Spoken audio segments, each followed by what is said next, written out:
Uno de los temas recurrentes en Diseño y Diáspora es la participación ciudadana. Hicimos varias entrevistas en relación a la participación cuando se trata de diseñar un espacio habitable, un espacio público. Todas son especiales y cada relato de diseñadores y diseñadores o arquitectas trabajando con temas de participación ciudadana nos trae una perspectiva nueva, unas nuevas maneras de hacer y un foco diferente. Isabel González Galindo y Eva Raga son arquitectas especializadas en participación ciudadana. Ellas trabajan en Fent Studio, haciendo proyectos de innovación social y urbana. Mi nombre es Mariana Salgado, esto es Diseño y Diáspora.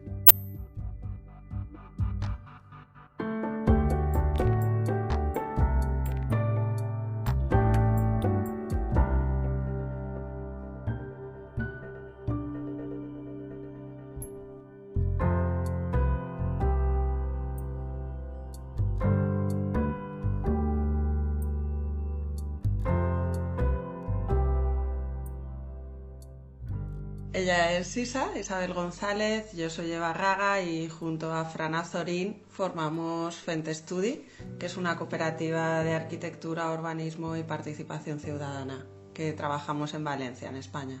¿Y qué estudiaron cuando estudiaron? Estudiamos ambas, y Fran también, arquitectura, pero cuando acabamos decidimos especializarnos en metodologías de participación ciudadana y estudiamos un posgrado en herramientas y metodologías de participación. Perfecto. ¿Y quieren contarme ahora sobre algo que estén haciendo que las apasione?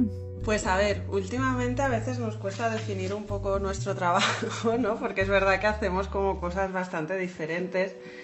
Y últimamente, durante los últimos años, estamos más especializadas en proyectos de innovación social y urbana, ¿no? Estamos probando a través de proyectos piloto diferentes metodologías e investigando diferentes temáticas, ¿no? que nos interesan. Por ejemplo, pues alguna de ellas es la que llevamos a cabo en el proyecto del Pate al Barri, en el que en una escuela habilitamos un solar municipal como patio de colegio, y esto lo hicimos con toda la comunidad educativa de la escuela, con el alumnado y con enfermos de salud mental que contratamos, y entonces desde la convivencia o desde la transformación de ese lugar, ¿no? Pues trabajábamos cómo un espacio puede ser más inclusivo, ¿no? Cómo desde la configuración del espacio. ¿Qué quiere decir un solar municipal? Perdón, pero no me queda claro qué quiere decir.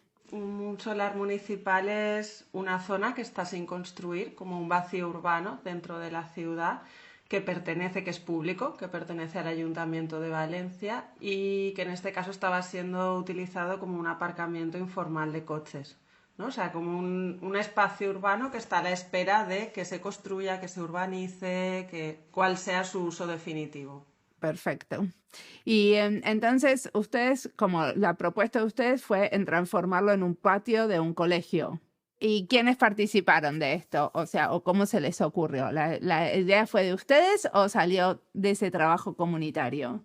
Pues nosotras cuando entramos en contacto primero, siempre que trabajamos, solemos trabajar con diversas entidades o colectivos y sobre todo con los propios vecinos y vecinas de los barrios donde proponemos, intervenimos o participamos de sus proyectos. Y en este caso teníamos, como ha dicho Eva, como esa inquietud ya en la cabeza de pensar que los espacios no son neutros, ¿no? Y determinan un poco cómo nos relacionamos en ellos. Entonces, en este sentido, nos interesaba mucho observar, analizar e intervenir de manera participada en patios de colegio, ¿no? De ver cómo ahí ya se generan esas dinámicas de desigualdad, donde se empiezan a producir esos primeros momentos de la vida donde ya por género te segregan o actúas de una determinada manera en lugar de actuar de otra, ¿no? Hay personas o diversidades que quedan como al margen, son menos visibles, y eso pensábamos que desde la propia arquitectura y desde el propio diseño se puede influenciar, y sobre todo desde el propio proceso de transformación nos podía llevar como colectivo, y tanto a los niños, a las niñas, como al profesorado, como a las personas que iban a intervenir, a reflexionar sobre este tema, a tomar conciencia y a de alguna manera empezar a cambiar estas dinámicas. Y fue por eso por lo que comenzamos a plantear este proyecto. Este proyecto al principio tenía que ver con eso, con el analizar los espacios de juego de un colegio determinado en la ciudad de Valencia, del Santiago Apóstol, pero al llegar la pandemia y conseguir este solar, ¿no? que ha dicho Eva, este lugar sin edificar, decidimos transformarlo, y lo transformamos decidiendo con el alumnado, ya que este colegio trabaja en asambleas participativas, en asambleas de aula, decidir cómo íbamos a transformarlo, ¿no? Y al mismo tiempo contamos con otros 2 arquitectos, diseñadores, que colaboraron con nosotros para diseñar cómo tendría que ser este espacio, ¿no? Que son Javier Molinero y Bernat Ibars. Allí se sumó también un carpintero, ¿no? que un poco se encargó de coordinar el proceso de intervención, y participaron también alumnado de secundaria de este colegio con una metodología que se llama aprendizaje-servicio. No sé si es conocida, pero... No, nunca la escuché. Aprendizaje-servicio. Sí, que consiste en lugar de estar en el aula trabajando por contenidos, lo que hacen es un poco colaborar con entidades o con, pues, por ejemplo, una residencia de personas mayores, o depende del tipo de aprendizaje-servicio, en este caso con nosotras, colaborar para la transformación de este espacio, ¿no? Colaborar con otras entidades, con la gente, y ellos mismos formarse e intervenir en el espacio transformándolo. Entonces este grupo de alumnos participó en esta transformación, y también hacíamos este proyecto en colaboración con una asociación, como ha dicho Eva, de personas con malaltía mental, que estuvo durante todo el proceso acompañándonos y que contrató personas que tenían reconocida un problema de sufrimiento mental agudo, para que se incorporaran al mundo laboral gracias a este proceso y acompañaran y transformaran también este solar junto con todos nosotros. Entonces fue como un proceso muy enriquecedor para todos, la verdad. Sí, yo creo que... Sí, en el que en el diseño realmente del espacio, ¿no? Iba surgiendo, a medida que avanzaba el proceso, también pues de todo lo que iba sucediendo, ¿no? Decimos que nosotros también, como trabajamos como proyectos, que el foco está como en el proceso, ¿no? Más que en el resultado, y el resultado es el producto de muchos factores, ¿no? Que influyen ahí en el camino. Entonces, básicamente no teníamos un presupuesto directo para poder hacer esto, entonces íbamos contactando con entidades cercanas que nos iban donando pues cosas que ya no querían, ¿no? O sea, colaboración de gente, ¿no? Que sabes hacer, sabes pintar, sabes carpintería, ¿no? Entonces, en función de esto, el espacio va tomando una forma de manera determinada, y al final lo que nos interesaba también era esa convivencia, ¿no? También no lo hemos contado, pero el colegio con el que trabajábamos, el alumnado tiene un perfil son de etnia gitana, básicamente, en un 98%, y con dificultades de exclusión social, ¿no? O sea, Entonces es un colectivo que en el barrio donde está, o sea, sufre cierta estigmatización, ¿no? Igual que el colectivo de personas con problemas de salud mental. Entonces lo que queríamos con este proyecto era, desde ese trabajo colaborativo, ¿no? De cada uno con sus intereses, ¿no? Con aquello que le apetece, es lo que, o sea, qué tienes que hacer, ¿no? O sea, y vamos a aprender juntos desde esa convivencia y desde esa cotidianidad del día a día de transformación de ese espacio, trabajar el estigma, ¿no? Y trabajar pues todas esos roles que de normal adquirimos, ¿no? Queríamos un espacio donde poder transformarlos un poco, ¿no? Aunque sea una burbuja, en ese momento sí que es verdad que vivenciábamos como momentos donde todos estábamos de manera horizontal, un poco aprendiendo a transformar eso, ¿no?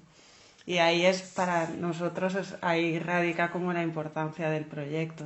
Y decime una cosa, ustedes hablaron de esta metodología aprendizaje-servicio. ¿Eso es como una manera, como una materia en España?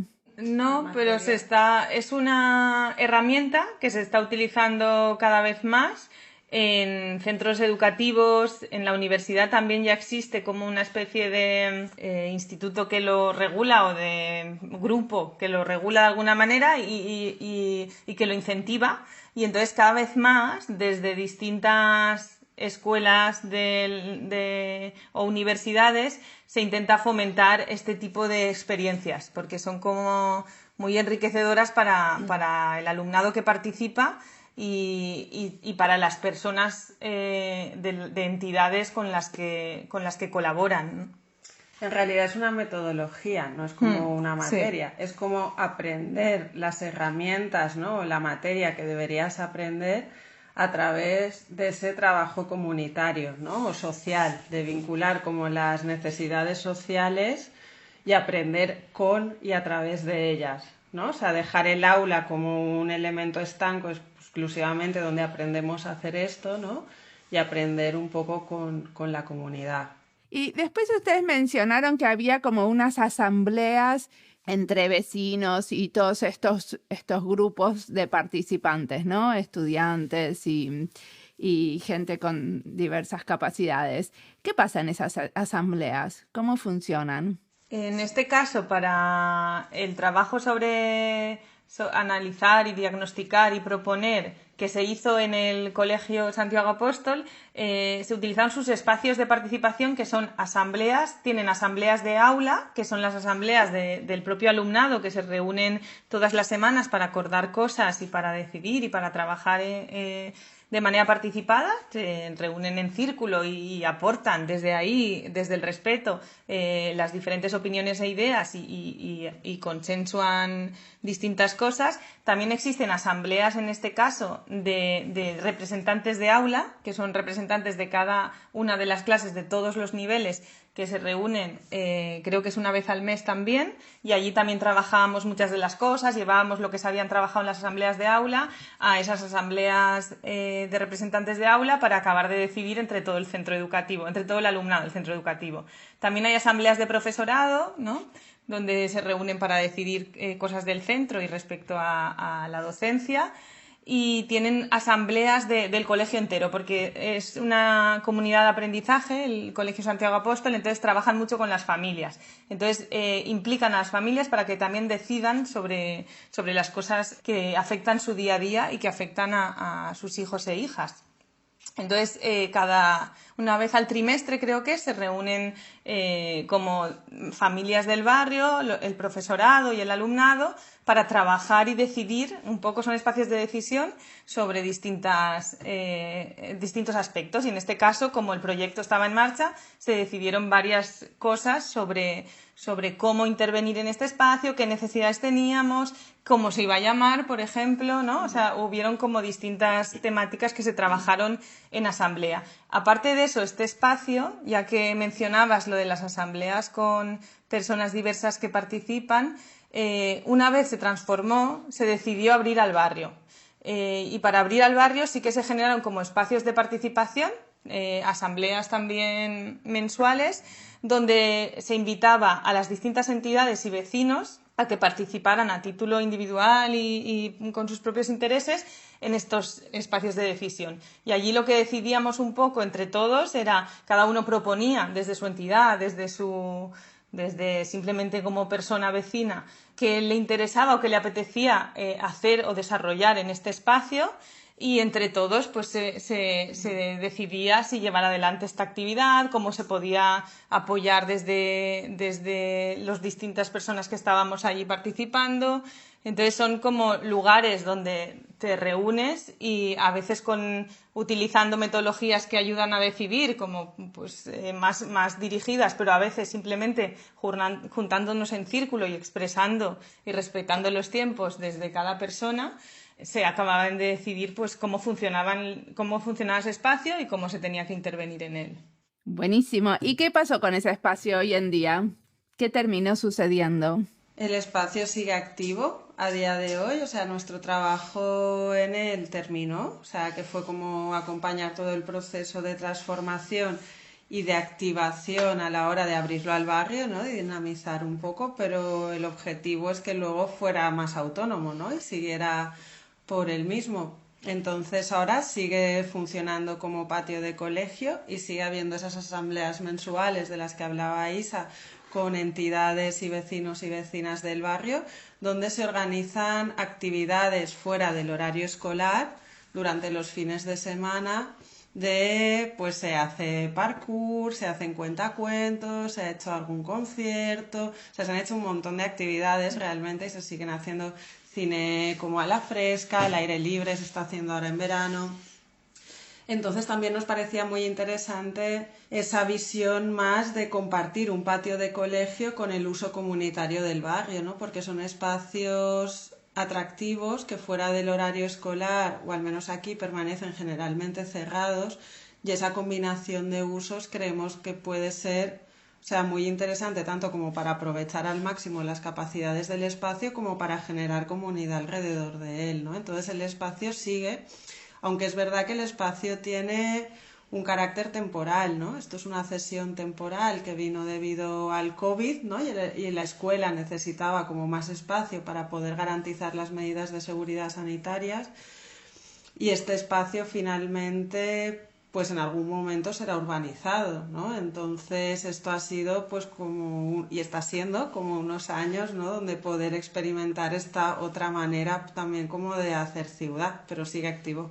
¿Y este trabajo, por ejemplo, está financiado por el Ayuntamiento de Valencia? Sí, nosotros, el Ayuntamiento tiene como una especie de subvención o de premios a la innovación urbana. Entonces, hay una convocatoria cada año desde hace 4 años o más o menos, yo creo, 4 o 5 años, no te sabría decir exactamente, donde se pueden presentar proyectos de innovación y el Ayuntamiento te da el dinero y puedes ejecutarlos, ¿no? Entonces está funcionando muchísimo para pequeñas cooperativas como la nuestra, que queremos desarrollar como proyectos que no son de catálogo y que no sacan licitaciones para proyectos como estos, que son proyectos que de alguna manera surgen de un estudio, de una necesidad, de un análisis que haces y de querer probar cosas nuevas, ¿no?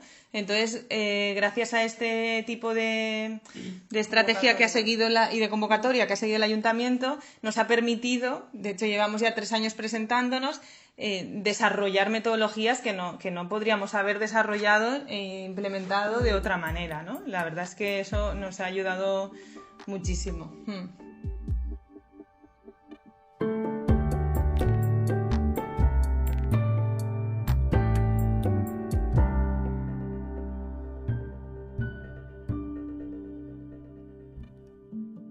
Esta entrevista es parte de las listas Arquitectura para el Cambio, Ciudad y Diseño, Diseño Inclusivo, Diseño y Niñez, España y Diseño, y Colectivos y Cooperativas de Diseño. Las listas nos ayudan a navegar el contenido de este podcast. Cuando ya tenemos más de 370 entrevistas, creo que si no tuviéramos listas temáticas, nadie sabría por dónde empezar. ¿Cómo buscar lo que les interesa?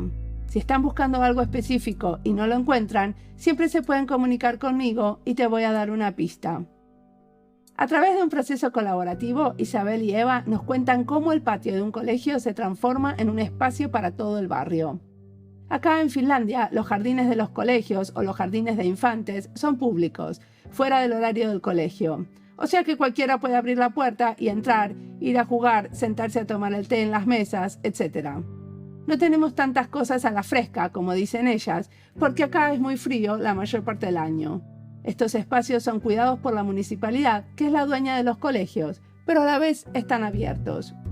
Creo que en muchos países donde los patios de las escuelas no son de uso público, incluso cuando las escuelas no los utilizan, se beneficiarían de escuchar las experiencias de convivialidad que suceden en otros lugares.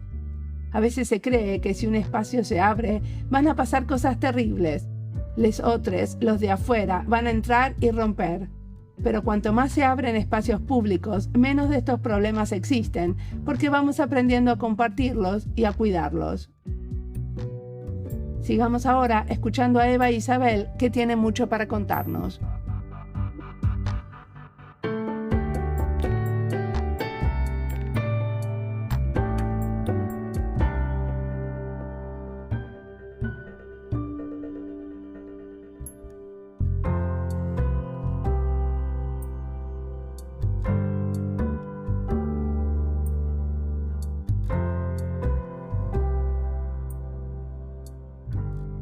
quería cambiar de proyecto para ir a este Juga Patraix, esta ciudad mirada desde los niños. ¿Eso es algo que hicieron antes o después del patio para todas? Eso lo hicimos después, de hecho lo estamos haciendo ahora. O sea, sí, es el proyecto que está activo y estaremos trabajando en él hasta diciembre, o sea, hasta final de este año. Y sí, es el más reciente. Supongo que, por supuesto, uno tiene como un poco de inspiración del anterior, ¿no? Porque este también es con una mirada intergeneracional, donde están los niños muy presentes. Totalmente, sí, nos interesaba. La verdad es que desde hace unos años sí que estamos como bastante poniendo la mirada en estos colectivos que no suelen tener como mucho espacio en los lugares donde se toman las decisiones, ¿no? Y que se suele contar con la voz, ¿no? de personas mayores, de la infancia, ¿no? de colectivos que suelen quedar al margen. Entonces, el tema de la infancia sí que es uno de los temas que nos interesa mucho, porque si queremos generar, ¿no? como ciudades o espacios donde todas y todos quepamos y nos sintamos reconocidos, yo creo que si escuchamos a la infancia podremos hacer ciudades para todas, ¿no? Porque sí, pensamos que es muy importante. ¿Este proyecto en qué consiste? Pues el proyecto consiste, o sea, al final en tratar de ver cómo una ciudad puede ser más jugable, ¿no? Cómo podemos diseñar ese espacio urbano con otros ojos, ¿no? O sea, ponernos como las gafas de la infancia y también ver que todos los elementos que hay allí, ¿no? No solo se juega en un parque infantil, en un columpio, o sea, sino cómo transformamos esa ciudad con todos sus elementos para que sea un sitio como más amable y que nos invite a todos, al final, no solo a las niñas y a los niños, sino lo que queremos es ver a través de sus ojos para que todas podamos remirar, ¿no? Reaprender a mirar esa ciudad desde otra perspectiva más amable, más humana, ¿no? O sea, este proyecto también tiene, como lo que decía Isa, lo que nos interesa es como trabajar con todos aquellos colectivos que generalmente no son protagonistas, y en este caso también nos rebelamos un poco contra esta dinámica social, ¿no? Capitalista, productivista, donde las personas más adultas vamos por la calle de una manera de un sitio a otro con prisa porque no llegamos, no. O sea, nuestro uso generalmente del espacio público es muy diferente al que hace un niño o una niña, ¿no? O sea, entonces, con tu prisa, con tu dinámica adulta, pasas por alto un montón de cosas que la ciudad te puede ofrecer, ¿no? Y entonces, yendo con un niño o una niña y viendo cómo se relaciona con los elementos urbanos, te das cuenta que hay una parte que tú no ves casi, ¿no? Entonces, con este proyecto queríamos tanto como transformar la ciudad para que fuera más jugable, es decir, que no solo tiene que ser un columpio, un banco, puede ser un caballo al que te montas, ¿no? Y juegas, ¿no? Con un niño, un trozo de pan en el suelo pisado por una niña. Puede ser de repente un elemento donde se para si tienes tiempo, ¿no? Y juega porque está dando de cena de las palomas. Y un semáforo se puede convertir en un monstruo que... O sea, todo esto lo estamos aprendiendo a ver a través de sus ojos, que está siendo súper bonito. Pero eso, o sea, también es como un poco queremos rebelarnos contra este tiempo y esa productividad de los adultos para ver todo lo que puede ofrecer una ciudad. ¿Y qué tipo de cosas están haciendo? Pues lo que hemos empezado haciendo, que la verdad nos ha resultado a todos muy gratificante, lo primero de todo fue generar una serie de actividades que las hemos llamado derivas libres. Entonces, este proyecto lo hacemos junto con una escuela infantil que se llama El Trenet, que además es una escuela infantil que también utiliza prácticas muy innovadoras, que tienen como un respeto por la infancia muy, muy, muy grande, ¿no? Por escuchar a las niñas y niños.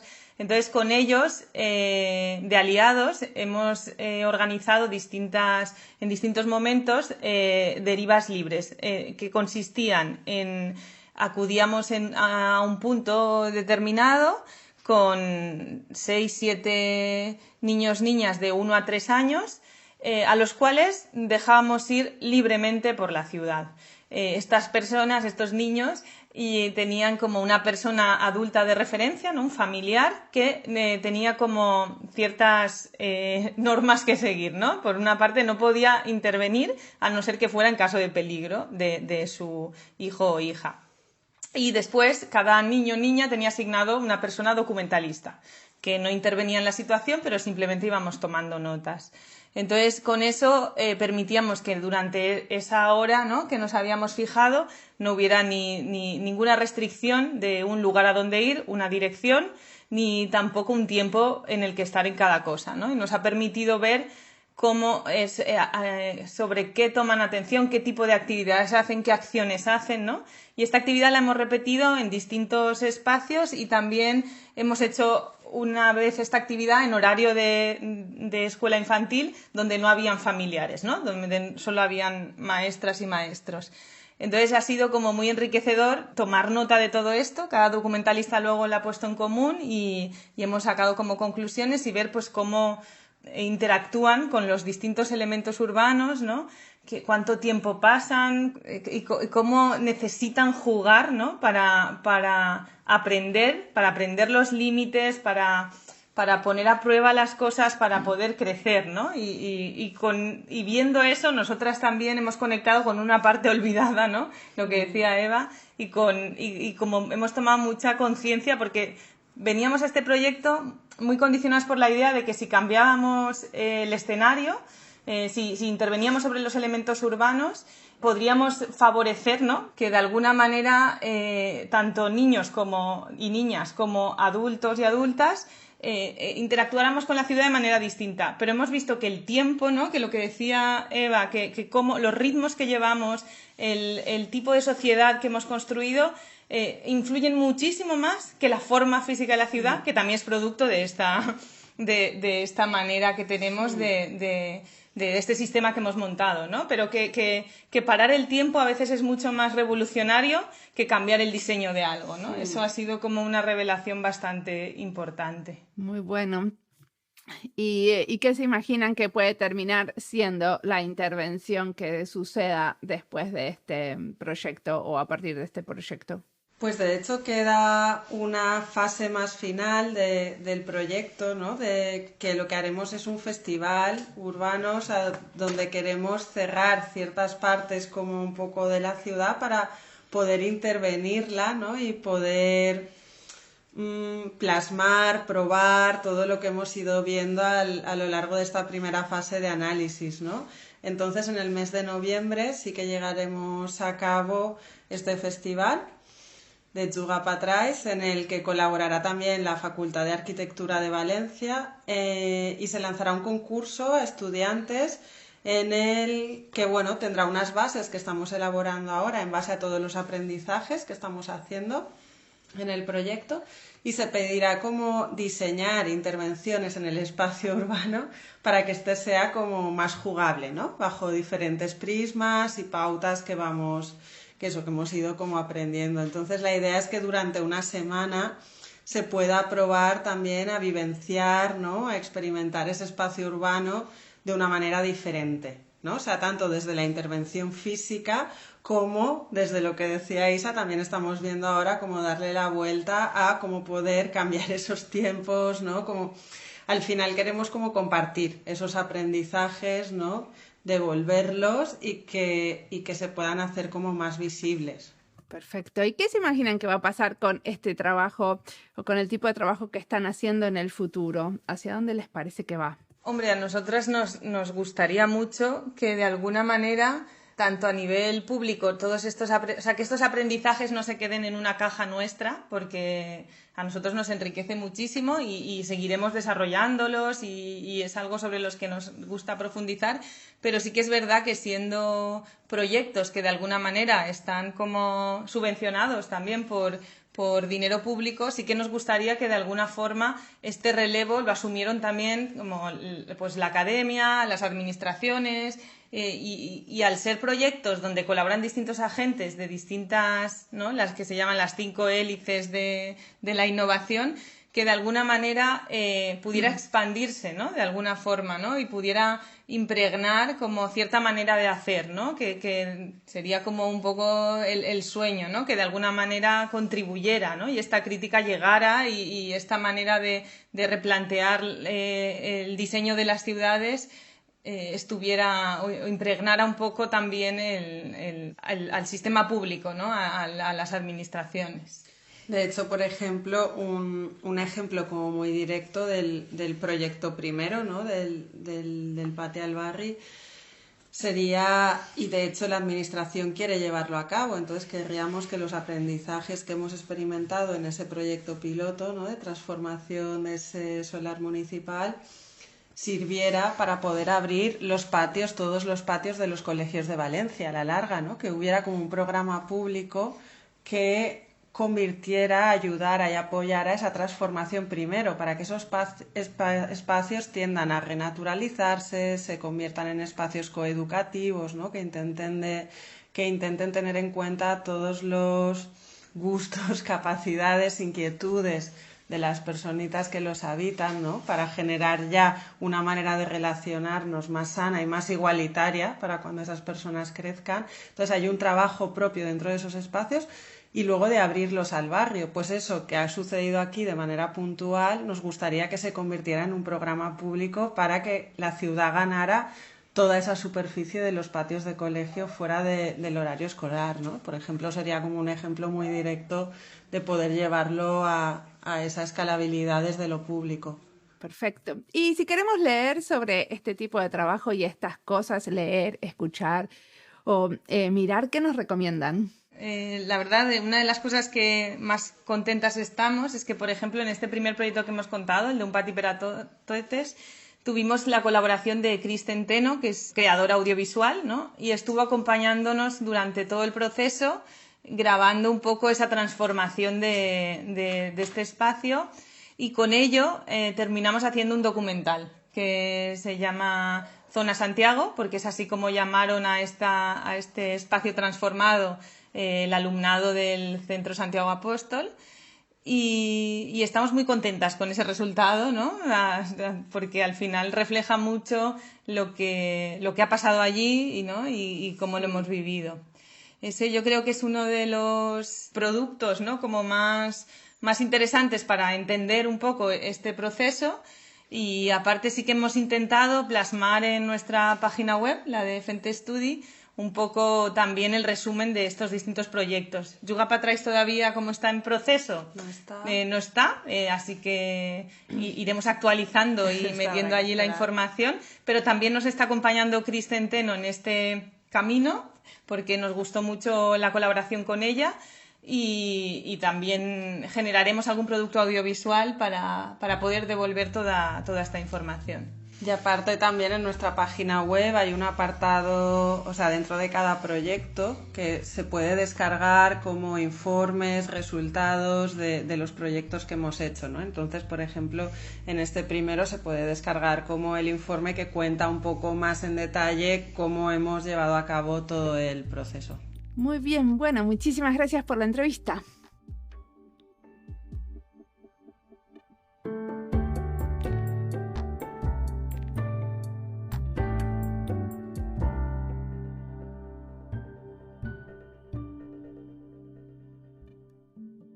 Eva e Isabel dicen que parar el tiempo es más revelador que intervenir el espacio.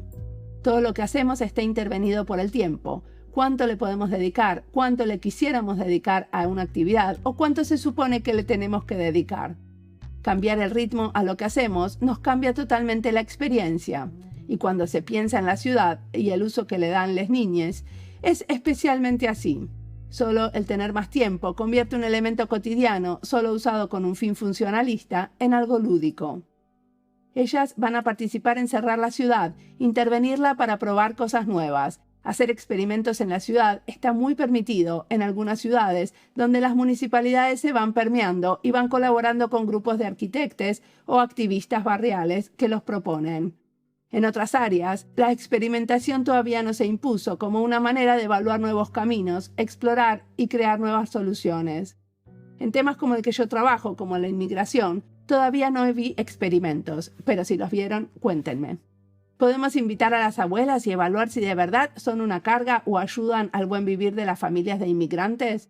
¿Podemos invitar a los y las hermanas de inmigrantes y darles un permiso de residencia? Después evaluaríamos lo que pasa. No, todavía no estamos ahí. Son experimentos que llevan muchos más recursos y decisiones políticas importantes. No pueden evaluarse solo en un día, porque la integración lleva tiempo. Pero para mí es genial mirar cómo otros experimentan y pensar que alguna vez todos vamos a poder sugerir cosas ahora impensables y evaluar si pueden o no ser ideas viables para el futuro. Como siempre, la música del podcast es de Antonio Zimmerman. El diseño del sonido es de Julián Pereira. Este podcast está publicado con licencia creativa común con atribuciones. Esto fue Diseño y Diáspora. Pueden seguirnos en nuestras redes sociales en YouTube, Instagram y Twitter o visitar nuestra página web diseñoydiaspora.org. No olviden recomendarnos. Nos escuchamos en la próxima.